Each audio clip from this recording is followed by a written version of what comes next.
ನಮಸ್ತೆ ಸ್ನೇಹಿತರೆ, welcome to Nexus Kannada YouTube channel. ನೀವೇನಾದರೂ ನಮ್ಮ ಚಾನಲ್ನ ಸಬ್ಸ್ಕ್ರೈಬ್ ಮಾಡಿಲ್ಲ ಅಂದರೆ ಈ ಕೂಡಲೇ ಸಬ್ಸ್ಕ್ರೈಬ್ ಮಾಡಿ ಮತ್ತು ಬೆಲ್ ಐಕನ್ನ ಒತ್ತಿ ಅಂತ ಹೇಳ್ತಾ ಇವತ್ತಿನ ಫಸ್ಟ್ ಅಪ್ಡೇಟ್ ಬಗ್ಗೆ ಮಾತಾಡೋದಾದ್ರೆ, ಇಂಡಿಯಾದಲ್ಲಿ ಪಾಟೋಲ್ಸ್ನ ರಿಪೇರಿ ಮಾಡೋಕ್ಕೆ ಎಷ್ಟು ದಿನ ಆಗುತ್ತೆ, ಎಷ್ಟು ವರ್ಷ ಆಗುತ್ತೆ ಅಂತ ನಿಮ್ಗೆ ಗೊತ್ತೇ ಇದೆ. ಯಾವ್ದಾರ ಎಲೆಕ್ಷನ್ ಬರಬೇಕು ಅಥವಾ ಯಾರಾದ್ರೂ ಮಿನಿಸ್ಟರ್ ಬರಬೇಕು, ಅವಾಗ್ಲೇನೆ ಆ ಗುಂಡಿ ರಿಪೇರಿ ಆಗೋದು.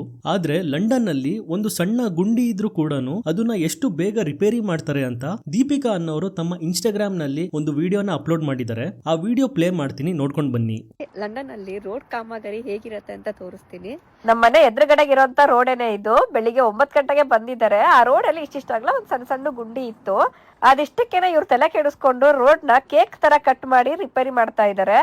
ಅದಷ್ಟಕ್ಕೇನೆ ಬ್ಯಾರಿಕೇಡ್ಸ್ ಹಾಕಿ ಪಕ್ಕದಲ್ಲಿ ಕಾರ್ ಓಡಾಡೋದಕ್ಕೆ ಕೂಡ ಜಾಗ ಬಿಟ್ಟಿದ್ದಾರೆ. ಇದನ್ನ ನೋಡ್ರಂತ ನೀವು ತಲೆ ಕೆಡ್ಸ್ಕೊಂಡ್ಬಿಡ್ತೀರಾ. ರೋಡ್ ನೋಡಿ ಇಷ್ಟಾಗ್ಲ ಗುಂಡಿ ಆಗಿದೆ. ಇದಕ್ಕೇನೆ ಸ್ಕ್ವೇರ್ ಶೇಪ್ ಅಲ್ಲಿ ರೋಡ್ ನ ಕಟ್ ಮಾಡಿ ಅಗದು ರೋಡ್ ಸರಿ ಮಾಡ್ತಾ ಇದ್ದಾರೆ.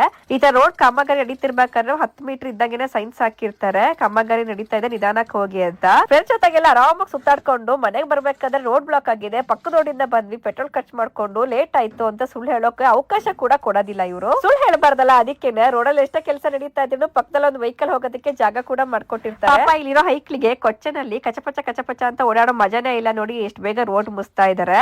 ಬೈಕಲ್ಲಿ ಹೋಗ್ಬೇಕಾದ್ರೆ ಜಂಪ್ ಮಾಡಿ ಇಷ್ಟತ್ರ ಕಾರ್ ಹೋಗಿ ಮತ್ತೆ ಕುತ್ಕೊಳ್ಳೋ ಮಜಾನೂ ಇಲ್ಲ ಇವ್ರಿಗೆ. ಈ ರಸ್ತೆಯಲ್ಲಿ ಫುಟ್ಪಾತ್ ಕೂಡ ನೀಟಾಗಿ ಮಾಡಿದ್ದಾರೆ. ಮಣ್ಣಲ್ಲಿ ಹೋಗಿ ಚಪ್ಪಲಿ ಎಲ್ಲ ಮಣ್ಣು ಮಾಡ್ಕೊಳ್ಳೋಣ ಅಂದ್ರೆ ಅದಕ್ಕೂ ಅವಕಾಶ ಕೊಡ್ತಿಲ್ಲ. ಕೆಲಸ ಮುಗಿದ್ಮೇಲೆ ನೋಡಿ ರೋಡ್ ಎಷ್ಟು ಗಟ್ಟಿಯಾಗಿ ಕೂತಿದೆ. ಕಸ ಗುಡಿಸಿ ಅದಕ್ಕೆ ಮಾರ್ಕ್ ಮಾಡಿ ಕೂಡ ಹೋಗ್ತಿದ್ದಾರೆ, ರೋಡ್ ಹೊಸದಾಗಿ ಮಾಡಿರೋದು ಅಂತ. ನೆಕ್ಸ್ಟ್ ಅಪ್ಡೇಟ್ ನೀಟ್ ಎಕ್ಸಾಮ್ ಬಗ್ಗೆ.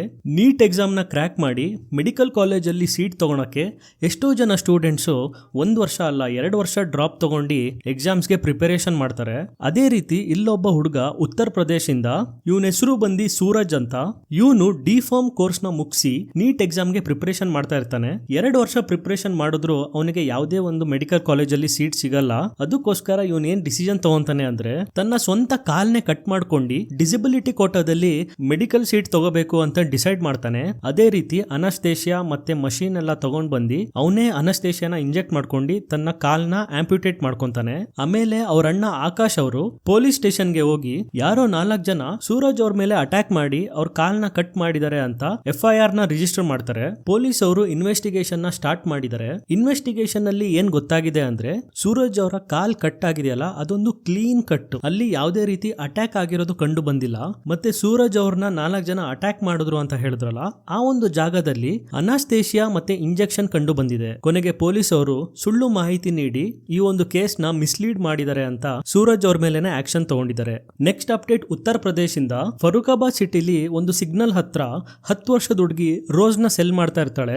ಅಲ್ಲಿಗೆ 40 ವರ್ಷದ ಆಟೋ ಡ್ರೈವರ್ ದುರ್ಗೇಶ್ ಬರ್ತಾನೆ. ಅವನು ಅವಳ ಜೊತೆ ಮಾತಾಡಿ, ನಾನು ನಿನ್ಗೆ ರೋಸ್ ಸೆಲ್ ಮಾಡೋದ್ರಲ್ಲಿ ಹೆಲ್ಪ್ ಮಾಡ್ತೀನಿ, ಬಾ ನನ್ ಜೊತೆ ಅಂತ ಅವಳನ್ನ ಕರ್ಕೊಂಡು ಹೋಗ್ತಾನೆ. ಆದ್ರೆ ಅವನು ರೋಸ್ ಸೆಲ್ ಮಾಡಿ ಕರ್ಕೊಂಡು ಹೋಗಿಲ್ಲ, ಅಲ್ಲೇ ಪಕ್ಕದಲ್ಲಿರೋ ಒಂದು ಫಾರೆಸ್ಟ್ ಗೆ ಕರ್ಕೊಂಡು ಹೋಗಿ ಆ ಹುಡುಗಿನ ರೇಪ್ ಮಾಡಿ ಅವಳನ್ನ ಅಲ್ಲೇ ಬಿಟ್ಟು ಎಸ್ಕೇಪ್ ಆಗ್ತಾನೆ. ಸ್ವಲ್ಪ ಹೊತ್ತಾದ್ಮೇಲೆ ಆ ಹುಡುಗಿಗೆ ಪ್ರಜ್ಞೆ ಬರುತ್ತೆ. ಅವಳು ಎದ್ದಿ ಸೀದಾ ತನ್ನ ಮನೆಗೆ ಹೋಗ್ತಾಳೆ. ಬಟ್ಟೆ ಮೇಲಿದ್ದ ರಕ್ತನ ನೋಡಿ ಮನೆಯವರು ಗಾಬರಿಗೊಂಡು ಇಮಿಡಿಯೇಟ್ಲಿ ಹಾಸ್ಪಿಟಲ್ಗೆ ಕರ್ಕೊಂಡು ಹೋಗ್ತಾರೆ. ಕೊನೆಗೆ ಪೊಲೀಸ್ ಕಂಪ್ಲೇಂಟ್ ಕೂಡ ಕೊಡ್ತಾರೆ. ಪೊಲೀಸ್ ಅವರು ಇನ್ವೆಸ್ಟಿಗೇಷನ್ ನ ಸ್ಟಾರ್ಟ್ ಮಾಡ್ತಾರೆ. ಮತ್ತೆ ತುಂಬಾ CCTV ಎಲ್ಲ ಚೆಕ್ ಮಾಡಿದ್ಮೇಲೆ ಕೊನೆಗೆ ದುರ್ಗೇಶ್ ಸಿಕ್ಕಿದಾನೆ. ಅವನ ಮೇಲೆ ಪಾಕ್ಸೋ ಕೇಸ್ ನ ರಿಜಿಸ್ಟರ್ ಮಾಡಿದ್ದಾರೆ. ನೆಕ್ಸ್ಟ್ ಅಪ್ಡೇಟ್ ಬ್ಯಾಂಗ್ಳೂರಿಂದ. ಕೊರಿಯಾದಿಂದ ಒಬ್ರು ಬಿಸ್ನೆಸ್ ವುಮೆನ್ ಟೂರಿಸಂ ವೀಸಾ ಮೇಲೆ ಇಂಡಿಯಾಗೆ ಬಂದಿರ್ತಾರೆ. ಅವರು ರಿಟರ್ನ್ ಕೊರಿಯಾಗೆ ಹೋಗ್ತಿರ್ಬೇಕಾದ್ರೆ ಬ್ಯಾಂಗ್ಳೂರ್ ಏರ್ಪೋರ್ಟ್ ಅಲ್ಲಿ ತಮ್ಮ ಇಮಿಗ್ರೇಷನ್ ನ ಕ್ಲಿಯರ್ ಮಾಡ್ಕೊಂಡು ಫ್ಲೈಟ್ ನ ಬೋರ್ಡ್ ಮಾಡಕ್ಕೆ ಹೋಗ್ತಾ ಇರ್ತಾರೆ. ಆ ಟೈಮ್ ಅಲ್ಲಿ ಮೊಹಮ್ಮದ್ ಅಫಾನ್ ಎಂಬ ಏರ್ಪೋರ್ಟ್ ಎಂಪ್ಲಾಯಿ ಅವ್ರನ್ನ ಅಪ್ರೋಚ್ ಮಾಡ್ತಾನೆ. ಮೇಡಮ್, ನೀವು ಬ್ಯಾಗ್ ಚೆಕ್ ಮಾಡಿಸಿದ್ರಲ್ಲ, ನಿಮ್ಮ ಬ್ಯಾಗ್ ಇಂದ ಒಂದು ಬೀಪ್ ಸೌಂಡ್ ಬರ್ತಾ ಇದೆ, ನಿಮ್ಮನ್ನ ಮ್ಯಾನ್ಯುಲಿ ಚೆಕ್ ಮಾಡಬೇಕು ನಾವು ಅಂತ ಹೇಳ್ತಾನೆ. ಆ ಕೊರಿಯನ್ ವುಮೆನ್ ಕೂಡ ಒಪ್ಕೊಂತಾರೆ. ಮೊಹಮ್ಮದ್ ಅಫಾನ್ ಆ ಒಂದು ಕೊರಿಯನ್ ವುಮೆನ್ ನ ಮೆನ್ಸ್ ವಾಶ್ರೂಮ್ ಗೆ ಕರ್ಕೊಂಡು ಹೋಗ್ತಾನೆ. ಅಲ್ಲಿ ಅವರಿಗೆ T ಶೇಪ್ ಅಲ್ಲಿ ನಿಂತ್ಕೊಳ್ಳಿ ಅಂತ ಹೇಳಿ ಅವರ ಪ್ರೈವೇಟ್ ಪಾರ್ಟ್ಸ್ ನ ಪದೇ ಚೆಕ್ ಮಾಡ್ತಾನೆ. ಇದಕ್ಕೆ ಕೊರಿಯನ್ ವುಮೆನ್ ಪ್ರೊಟೆಸ್ಟ್ ಮಾಡಿದ್ರು ಕೂಡ ಅವರ ಮಾತುಗಳನ್ನ ಇಗ್ನೋರ್ ಮಾಡ್ತಾನೆ. ಕೊನೆಗೆ ಅವರನ್ನ ಹಗ್ ಮಾಡಿ ಥ್ಯಾಂಕ್ ಯು ಹೇಳಿ ಅವರನ್ನ ಅಲ್ಲಿಂದ ಬೀಳ್ಕೊಡ್ತಾನೆ. ಈ ಒಂದು ಇನ್ಸಿಡೆಂಟ್ ಆದ್ಮೇಲೆ ಕೊರಿಯನ್ ವುಮೆನ್ ಇಮಿಡಿಯೇಟ್ಲಿ ಹೋಗಿ ಸೆಕ್ಯೂರಿಟಿ ಅವ್ರ ಹತ್ರ ಈ ಒಂದು ಇನ್ಸಿಡೆಂಟ್ ಬಗ್ಗೆ ಹೇಳ್ತಾರೆ. ಏರ್ಪೋರ್ಟ್ ಸೆಕ್ಯೂರಿಟಿ ಅವರು ಒಂದು ಪೊಲೀಸ್ ಕಂಪ್ಲೇಂಟ್ ಕೂಡ ಇಮಿಡಿಯೇಟ್ಲಿ ರೈಸ್ ಮಾಡ್ತಾರೆ. ಕೊನೆಗೆ ಪೊಲೀಸ್ ಅವರು ಮೊಹಮ್ಮದ್ ಅಫ್ವಾನ್ ನ ಅರೆಸ್ಟ್ ಮಾಡಿ ಕಸ್ಟಡಿಗೆ ತಗೊಂಡಿದ್ದಾರೆ. ನೆಕ್ಸ್ಟ್ ಅಪ್ಡೇಟ್ ಒಂದು ಅನ್ಎಕ್ಸ್ಪೆಕ್ಟೆಡ್ ಕೊಲ್ಯಾಬ್ ಬಗ್ಗೆ. ಕರೆಂಟ್ಲಿ ಅನುಬಂಧ ಅವಾರ್ಡ್ಸ್ ನಡೀತಾ ಇದೆಯಲ್ಲ, ಅದರಲ್ಲಿ RJ ಅಮಿತ್ ಅವರು ಮತ್ತೆ ತಟ್ ಅಂತ ಹೇಳಿ ಪ್ರಖ್ಯಾತಿ ಡಾಕ್ಟರ್ ಸೋಮೇಶ್ವರ್ ಅವರು ಭೇಟಿಯಾಗಿದ್ದಾರೆ. RJ ಅಮಿತ್ ಅವರು ಸೋಮೇಶ್ವರ್ ಅವರಿಗೆ ಒಂದು ಪ್ರಶ್ನೆ ಕೇಳ್ತಾರೆ, ಒಂದು ವಾರದಲ್ಲಿ ಎಕ್ಸ್ಪೈರಿ ಆಗುವ ವಸ್ತು ಯಾವುದು ಅಂತ. ಅದಕ್ಕೆ ಸೋಮೇಶ್ವರ್ ಅವರು RJ ಅಮಿತ್ ಅಂತ ಉತ್ತರ ಕೊಡ್ತಾರೆ. ಯಾಕಂದ್ರೆ RJ ಅಮಿತ್ ಅವರು ಬಿಗ್ ಬಾಸ್ ಮನೆಯಲ್ಲಿ ತುಂಬಾ ದಿನಗಳ ಕಾಲ ಇರ್ಲಿಲ್ಲ ಅಲ್ಲ, ಸೊ ಹಂಗಾಗಿ ಸರ್ಕಾಸ್ಟಿಕ್ ಆಗಿ ಈ ರೀತಿ ಹೇಳಿದ್ದಾರೆ. ನಾನು ವಿಡಿಯೋ ಪ್ಲೇ ಮಾಡ್ತೀನಿ, ನೋಡ್ಕೊಂಡು ಬನ್ನಿ. ಸರಿಗ ತಟ್ಟಂತ ಹೇಳಬೇಕು, ಒಂದು ವಾರದಲ್ಲಿ ಎಕ್ಸ್ಪೈರ್ ಆಗುವಂತಹ ವಿಚಾರ ಯಾವುದು? ವಾರದಲ್ಲಿ ಎಕ್ಸ್ಪೈರ್ ಆಗುವಂಥ ವಿಚಾರ ಅಂದರೆ ನಮ್ಮ RJ ಅಮಿತ್.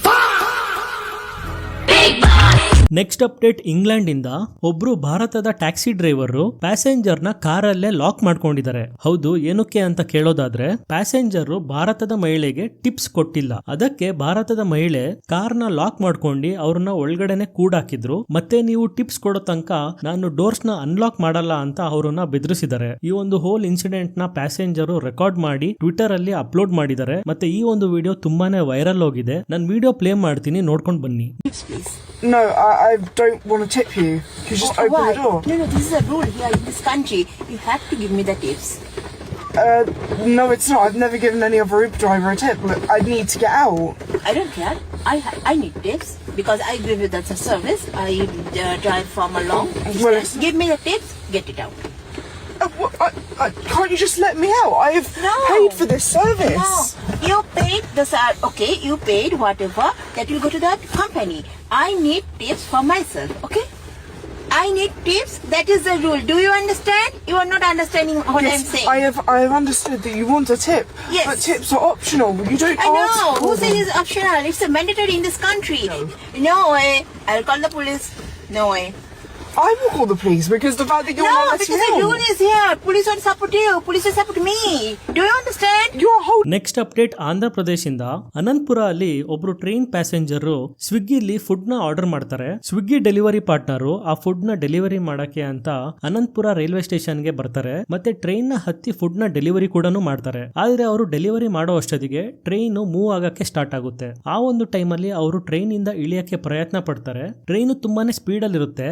ಆ ಟೈಮ್ ಅಲ್ಲಿ ಅವರು ಜಂಪ್ ಮಾಡ್ತಾರೆ. ಕೊನೆಗೆ ಅವರು ಪ್ಲಾಟ್ಫಾರ್ಮ್ ಮೇಲೆ ಬಿದ್ದು ಗಾಯಗೊಂಡಿದ್ದಾರೆ. ಈ ಒಂದು ವಿಡಿಯೋ ಸೋಷಿಯಲ್ ಮೀಡಿಯಾದಲ್ಲಿ ತುಂಬಾನೇ ವೈರಲ್ ಹೋಗಿದೆ. ತುಂಬಾ ಜನ ಸೋಷಿಯಲ್ ಮೀಡಿಯಾದಲ್ಲಿ ಸ್ವಿಗ್ಗಿ ಅವ್ರನ್ನ ಮೆನ್ಷನ್ ಮಾಡಿ, ನೀವು ಟ್ರೈನ್ಗೆ ಫುಡ್ ಡೆಲಿವರಿ ಮಾಡಿದ್ರೆ ಆ ಒಂದು ಫುಡ್ ನ ಟ್ರೈನ್ ಸ್ಟಾಫ್ ಅವ್ರ ಹತ್ರ ಕೊಡಕ್ಕೆ ಹೇಳಿ, ಇಲ್ಲ ಅಂದ್ರೆ ಈ ರೀತಿ ಘಟನೆಗಳು ತುಂಬಾನೇ ಸಂಭವಿಸುತ್ತದೆ ಅಂತ ಹೇಳಿದ್ದಾರೆ. ನೆಕ್ಸ್ಟ್ ಅಪ್ಡೇಟ್, ನಿಫಾ ವೈರಸ್ ಬಗ್ಗೆ. ಈ ಒಂದು ವೈರಸ್ ವೆಸ್ಟ್ ಬೆಂಗಾಲ್ ಅಲ್ಲಿ ಇಬ್ರು ನರ್ಸಿಗೆ ಮತ್ತೆ ಒಬ್ರು ಡಾಕ್ಟರ್ಗೆ ಇನ್ಫೆಕ್ಟ್ ಆಗಿದೆ ಅಂತೆ. ಮತ್ತೆ ವೆಸ್ಟ್ ಬೆಂಗಾಲ್ ಅಲ್ಲಿ 100 ಜನನ ಕರೆಂಟ್ಲಿ ಕ್ವಾರಂಟೈನ್ ಕೂಡ ಮಾಡಿದ್ದಾರೆ. ಈ ಒಂದು ವೈರಸ್ ಫ್ರೂಟ್ ಬ್ಯಾಟ್ ಇಂದ ಹ್ಯೂಮನ್ಸ್ ಗೆ ಸ್ಪ್ರೆಡ್ ಆಗುತ್ತೆ ಅಂತೆ. ಇದರ ಸಿಂಪ್ಟಮ್ಸ್ ನೋಡೋದಾದ್ರೆ ಫೀವರ್, ಹೆಡ್ ಏಕ್, ಮಸಲ್ ಪೈನ್, ಸೋರ್ ಥ್ರೋಟ್. ಸೊ ನಾವು ಹೇಗೆ ಪ್ರಿಕಾಷನ್ ತಗೋಬೇಕು ಅಂತ ಡಾಕ್ಟರ್ ಬೃಂದಾ ಅವರು ಒಂದು ವಿಡಿಯೋನ ಅಪ್ಲೋಡ್ ಮಾಡಿದ್ದಾರೆ. ನಾನು ವಿಡಿಯೋ ಪ್ಲೇ ಮಾಡ್ತೀನಿ, ನೋಡಿ. ಸೊ ವೆಸ್ಟ್ ಬೆಂಗಾಲ್ ಅಲ್ಲಿ ಒಂದು ಫ್ಲೂದು ನಡೀತಾ ಇದೆ, ವಿಚ್ ಇಸ್ ವೆರಿ ಡೆಡ್ಲಿ.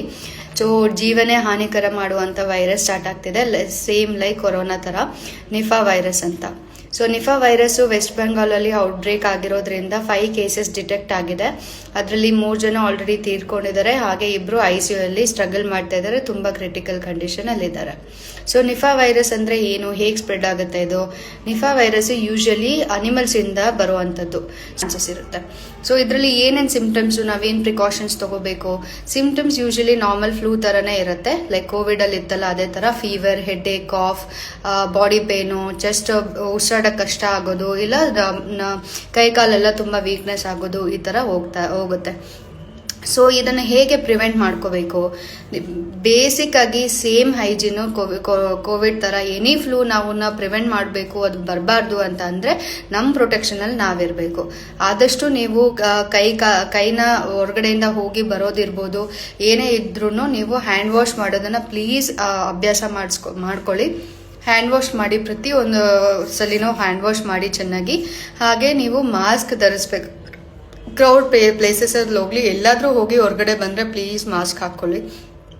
ರಿಸ್ಕೇ ತಗೊಳ್ಳೋದು ಬೇಡ, ಯಾಕಂದ್ರೆ ಈ ನಿಫಾ ವೈರಸ್ಗೆ ಟ್ರೀಟ್ಮೆಂಟೇ ಇಲ್ಲ. ಒಂದ್ಸಲಿ ಅಟ್ಯಾಕ್ ಆಯಿತು ಅಂತ ಸಿಂಪ್ಟಮ್ಯಾಟಿಕ್ಲಿ ಟ್ರೀಟ್ಮೆಂಟ್ ಮಾಡ್ಬೋದು, ಬಟ್ ಅದೇನಾದ್ರೂ ಲಂಗ್ಸ್ಗೆ ಇಲ್ಲ ಬ್ರೈನಿಗೆ ಎಫೆಕ್ಟ್ ಆಯಿತು ಅಂತಂದ್ರೆ ಅದು ಬೇರೆ ಏನೂ ಅದಕ್ಕೆ ಮಾಡೋಕ್ಕಾಗೋದಿಲ್ಲ. So it's very dangerous. So ಅದ್ರ ಬದಲು prevention is very important. Mask ಧರಿಸಿ, ಹ್ಯಾಂಡ್ ಸ್ಯಾನಿಟೈಸರ್ ಇಟ್ಕೊಂಡಿರಿ, ಆದಷ್ಟು ಕ್ರೌಡ್ ಪ್ಲೇಸಸ್ ಅವಾಯ್ಡ್ ಮಾಡಿ. ಹಾಗೆ ಯಾವುದೇ ಫ್ರೂಟ್ಸ್ ಅಂಡ್ ವೆಜಿಟೇಬಲ್ಸ್ ಕಟ್ ಆಗಿ ಸೆಲ್ ಮಾಡ್ತಾ ಇರ್ತಾರಲ್ಲ ಅದನ್ನೆಲ್ಲ ತಗೊಳಕ್ಕೆ ಹೋಗಬೇಡಿ.